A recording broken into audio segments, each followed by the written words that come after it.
Hi friends, ఈరోజు మనం చేప ఫ్రై చేసుకుంటున్నాం.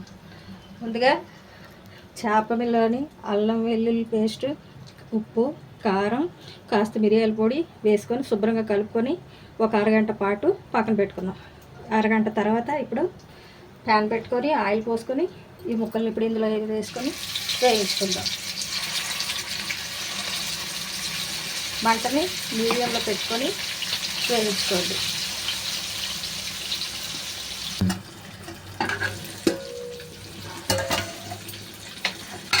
చూడండి, పావు గంట తర్వాత మనం మూత తీసుకొని ఇటు తిప్పుకుంటూ వేయించుకుంటాం.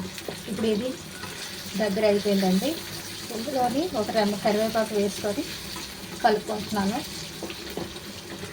అంతేనండి, ఎంతో రుచిగా ఉండే చేప fry ready. Please subscribe my channel.